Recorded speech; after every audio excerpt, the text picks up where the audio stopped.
Okay, it's Alec the Catholic, and I'm back at it again with another Brockhampton reaction video.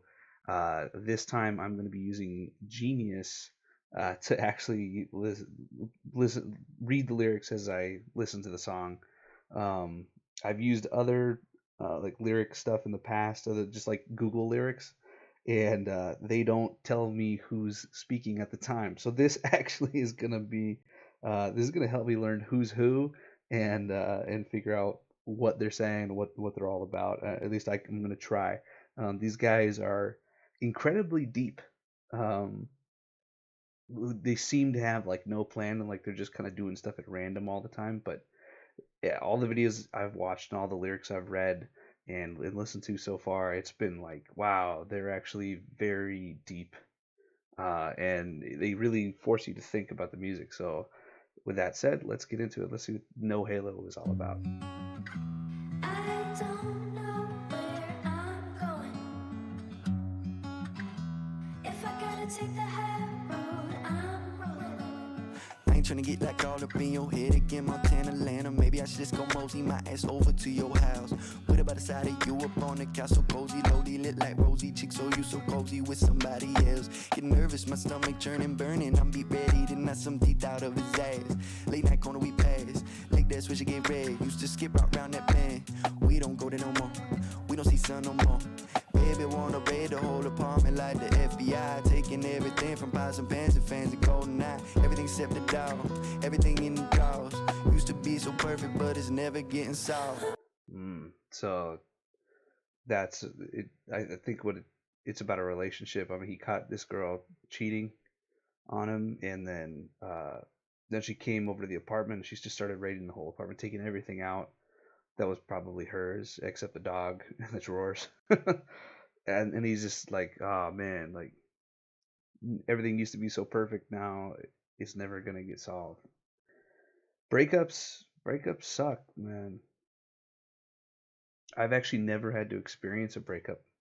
Um, I'm blessed to say I've never had to experience a breakup at all. My first real like girlfriend, official girlfriend, uh, was my is now my wife. So when we got close, we've had our fights, we've had our tussles, we've gotten close, but um, it's never gotten that far. We've always kind of like stopped, calmed down, and kind of took a step back, and then like realized, oh, we really do love each other. Uh, and so I never had to go through this. Never had to go through this. Uh, so that sucks. Sorry, Matt. I'm sure I'll find it. Is that the girl, Matt? Is that the girl? No one help me when my eyes go. Is that the girl? I'm kidding. I'm sure I'll find it. No one help me when my, no one help me. I'm sure I'll find it. No one help me when my eyes go red. I'm sure I'll find it. No one help me with my, no one help me with my. Do I matter? So I'm actually wondering if that girl is just someone who they brought on like to help sing, or if she's actually a member of the band.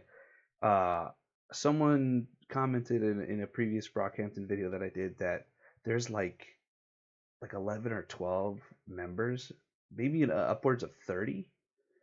I think it was a ridiculous number of people, and there are like some guys who were consistent. Kevin Abstract is consistent. Champion, I think it's right. Champion, yeah, Champion is he's consistent too. Same with Joba, but uh, there are like people who will come in and out and who are part of the band, but they're not necessarily the people singing or rapping all the time. I guess that's the impression that I got. Um, I doubt that the woman is the girl's part a member. At least that just kind of seems weird to me. But you never know. These guys are kind of off the wall. Uh, no one helped me when my eyes go red. Is that I don't know if that's a reference to drugs or like smoking too much weed. I know like you get your eyes start to turn red. Um, but I'm sure I'll find it is what the course is talking about. Probably talking about I'll find either that person or I'll find that the halo. I don't know. So let's get into it. I'm ecstatic, I'm depressed. Mother got special mess, never had no halo. Trippy, I can barely hike it out of bed. Time bomb under it, persuading you to hop in. Options, running out of options. Options, used to have options. Options, running out of options. Options, used to have options. I don't know where I'm going. I saw Joba there. So I think okay, so it never had no Halo. So I think this is gonna be just like this theme of like I'm a messed up person. So time bomb under it, persuading you to hop in. Options, running out of options. Oh damn man, this is like uh so this is saying that that was Merlin Wood. I don't know if he has a nickname. Um, but Merlin Wood was just the one talking there. Trippy, I could barely hike it out of bed. Probably yeah, like depression.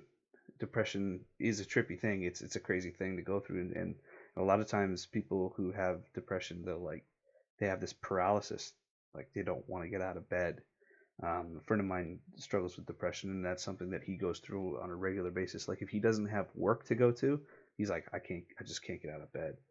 Man, running out of options. That feeling of like all hope is just slowly slipping through your fingers.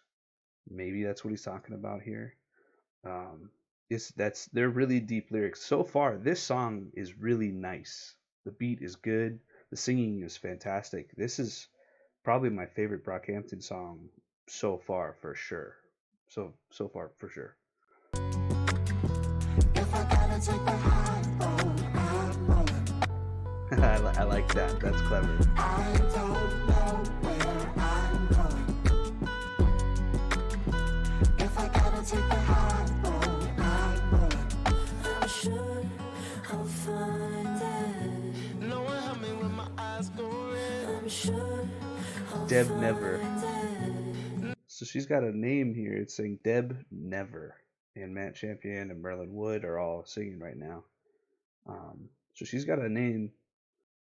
I'm wondering if she's a part of the band. I'm sure I'll find it. No one help me when my eyes go red. I'm sure I'll find it. No one help me when no one help me. Used to fight all my night terrors, now I smoke through the dreams. The pressure put me in the places where I'm stuck in the seams. They seal my mouth and said the only way to breathe is to scream.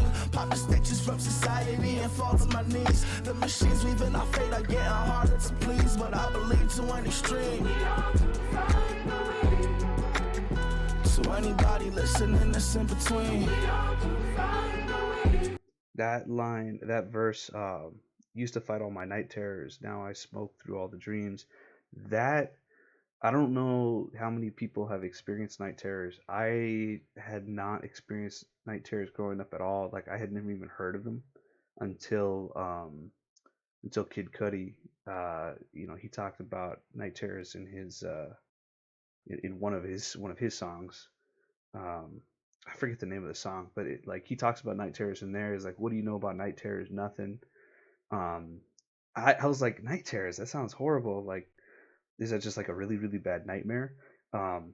Then my son, who he's like 4 years old right now, but my son, when he was 3, multiple times, maybe a couple months apart, he actually experienced what we later found out was night terrors.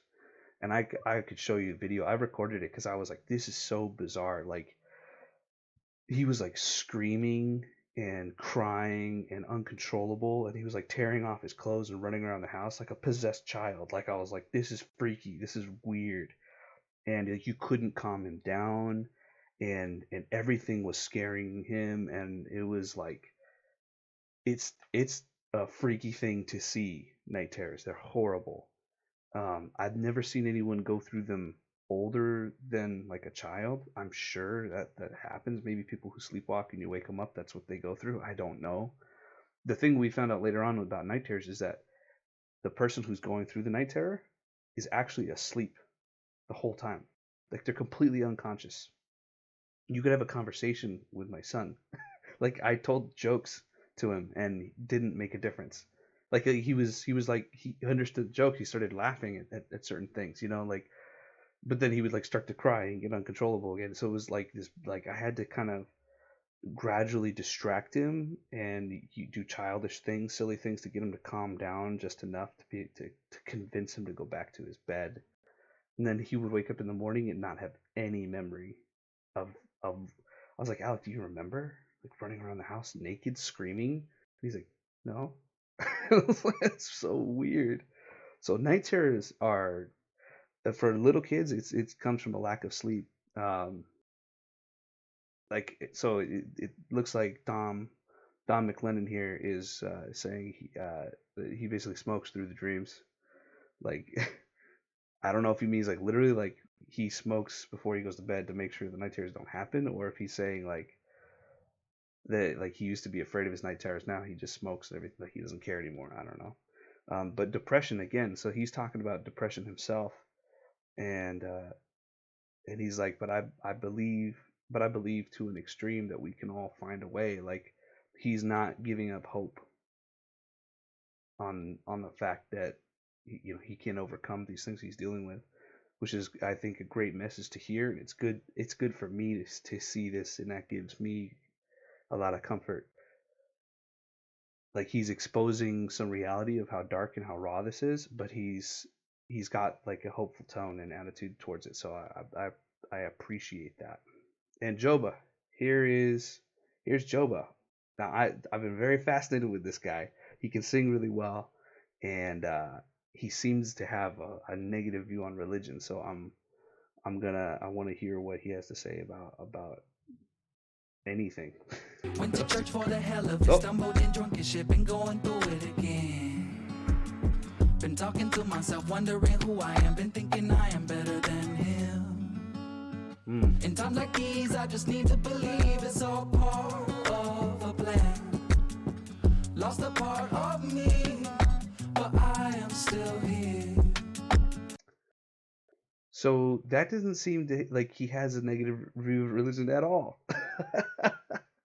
So I mean, like, if you like hate religious people, you hate Christianity, like you don't go to church. Yeah, he was drunk, but maybe in like, that was the thing he needed to do, was like he just felt like he needed to go. You've been thinking that I'm better than him in times like these. I just need to believe it's all part of a plan. So he's when he wrote this verse, he was going through some tough times, been going through it again, probably depression. Like I really hope not. Like there's a lot of these guys seem to be struggling with depression and some really deep stuff, and they've banded together. And I think that's definitely healthy to have a support group and to have a support system and other people who can hold you accountable and can be there for you. Um, it's just something too though that like I get a little worried, and maybe I have no reason to be. Um, but I know that unfortunately, if someone were to go to that extreme step, take that extreme step, that all of them are fighting or resisting, the chances that more of them will do the same thing increase exponentially. It's something like, I think, for every person who commits suicide, I heard this from actually a speaker who was talking about teen suicide. That every time a teen commits suicide, that there are usually immediately 7 people in their lives who are deeply affected, and that of the 7 people deeply affected by their death, by their passing, that the chances of at least one of them committing suicide, it's like 50-50. Like the chances are huge that of these 7 people, typically on average, that are affected, one of them is probably going to commit suicide too, and it becomes like a virus. Chris Cornell, from the singer from Soundgarden, he was a really good friend of Chester Bennington, and he committed suicide, which in turn had a huge impact on Chester Bennington from Linkin Park. And I recall some people. There was like I don't know if it's a rumor or if I just was hearing it from some guy on YouTube. He was talking about how Chester, because of that, because of Chris Cornell's suicide, that really rocked Chester to the point where he like it was almost something he felt he couldn't do. He couldn't resist anymore, and celebrity suicide, when one celebrity passes, it does affect other celebrities who knew them, people who knew them personally. Really have it affects them heavily. Robin Williams affected a couple of other people. Anthony Bourdain cited other people he knew who passed away too. Like so, it's I'm what I guess I'm trying to say is like I really hope that all of these guys stay alive and they keep fighting and they keep having these introspective moments and they hold each other accountable. And I really, really hope that none of them take that one final step, and do the unthinkable. Because the chances that it'll affect the rest of the guys is really, I think it's really big. There's a really big chance of that, and I don't want anyone to.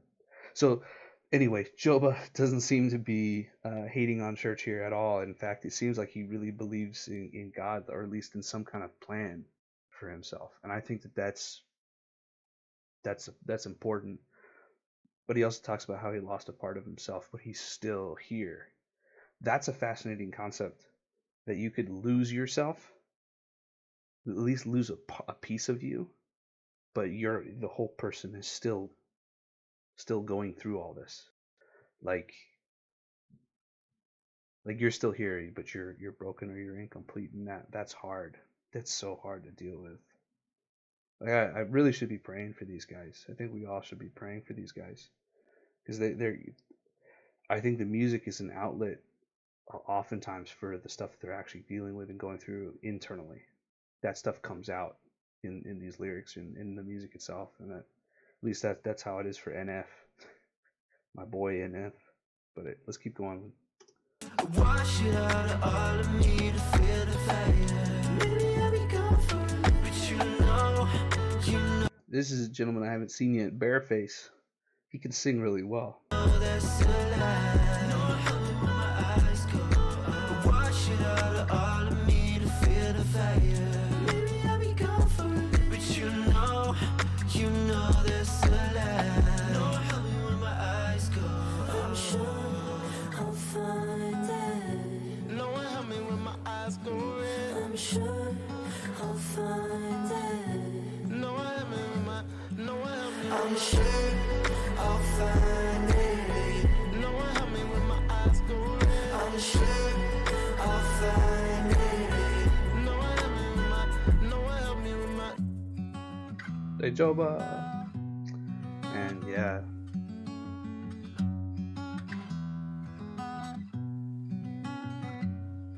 This was legit.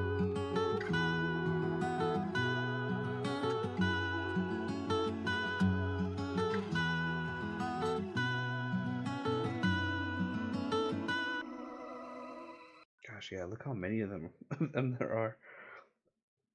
So far, yeah. I'm glad that this one was suggested to me to do because this was legit. Um, this was a really good song. And these guys, like, it felt very real, very authentic. Normally they're very raw. This was actually a lot less raw. Like it didn't feel exaggerated. It didn't feel like they embellished it or used any kind of hyperbole. Like they were just being real. And I really resonate with that above all the other stuff. Like, sure, the rest of the stuff is kind of like clickbaity. Some of their previous videos, like they do such ridiculous things that it does kind of feel like they were doing it just because they were trying to like do crazy things to get people to talk about it. The more ridiculous it is, the more likely someone's going to say, "Oh, look, check this out! This is ridiculous." I've never seen anything like this. Um, so like this felt like a step away from the novelty, away from the gimmicky stuff, away from the showmanship, away from just plain entertainment, and it got just heavy and real and sincere and authentic, and I appreciate this glimpse into the souls of these guys, um, and I hope and pray that they are doing okay. I hope that they're doing all right, and I wish them the best. I wish them honestly success and peace and happiness, like real authentic happiness, like true joy. I really do hope that for them. So that's my reaction to this, though. No Halo. Brockhampton, thank you all for suggesting this one and for waiting for this video to come out. I appreciate it, and thanks for watching. Catch you in the next one. Peace.